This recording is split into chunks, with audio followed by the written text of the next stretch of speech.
Souvent en France, on classe d'extrême droite les partis comme le parti de Marine Le Pen, le Front National, ou le parti de peut-être le futur parti de Jean-Marie Le Pen, etc. Bon, ce sont quand même des partis qui sont un peu à gauche, parce que ce sont des partis nationalistes, éminemment républicains, etc. Donc ils ont quand même, enfin pas peut-être pas sur le fond, mais au moins sur la forme, ont quand même des compromissions avec cela. Alors qu'est-ce que l'extrême droite? Il faut se reporter à l'époque du 19e siècle, et même plus haut. C'est Deus et Rex, Dieu est le roi. Alors, cette extrême droite-là n'est pas dangereuse en quoi que ce soit. Il y a des pays en Europe qui fonctionnent comme ça, et ça n'est absolument pas des dictatures. La principauté de Monaco est une monarchie de droit divin, mais où les gens réagissent, peuvent parler, etc., et peuvent construire avec le prince dans l'intérêt du bien commun et de la principauté. Le Liechtenstein, c'est identique. Le Royaume-Uni, alors de manière beaucoup plus gigantesque, parce que il y a le Royaume-Uni plus le Commonwealth, donc ce qui représente, me semble-t-il, une quinzaine d'États, euh, fonctionne de la même manière. C'est-à-dire qu'il y a des corps intermédiaires, le Parlement, etc. Mais voilà ce que c'est qu'un pays réellement d'extrême droite.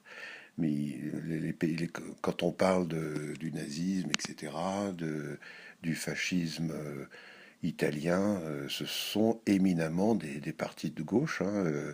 Le parti national-socialiste en Allemagne, c'est comme son nom l'indique, national et socialiste. La France n'est ni aux Français, ni à la République. La France est à Dieu. Ça, c'est très important. C'est,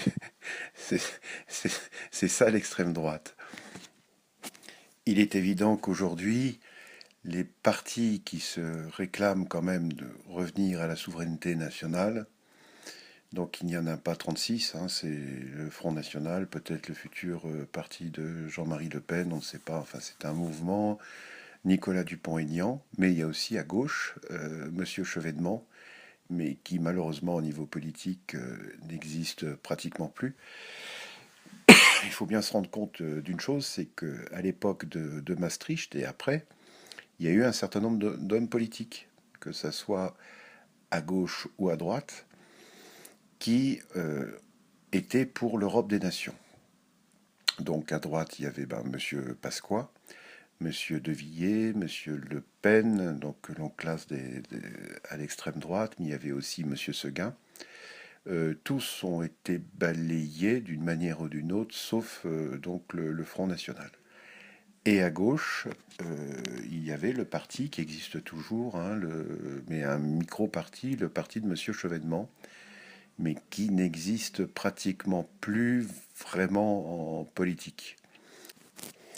Donc personnellement, hein, je suis un laïc. Hein, on a bien vu le lien dans le Parti des Veaux, hein, au niveau philosophique, le lien qu'il y a entre le politique et le religieux.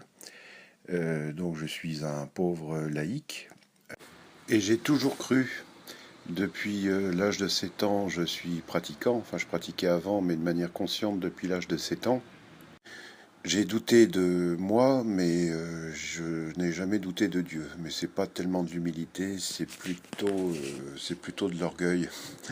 Il y a trop de gens qui sont morts pour leur foi, les apôtres et puis tous les témoins pour douter. Donc, au niveau religieux, donc nous ne faisons pas évidemment hein, de religion. Donc ça, il faut bien voir avec vos prêtres, vos évêques, vos communautés religieuses.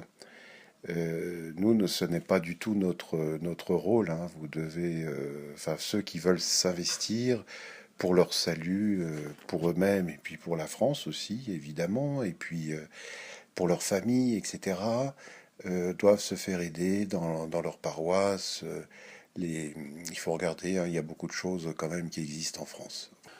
Que la très sainte Trinité, notre Seigneur Jésus-Christ, vrai Dieu et vrai homme, Notre-Dame, toute la cour céleste, la cour angélique, et les saints et les saintes du paradis et du purgatoire vous viennent en protection en ce monde et dans l'autre. À très bientôt et bon courage dans le combat spirituel.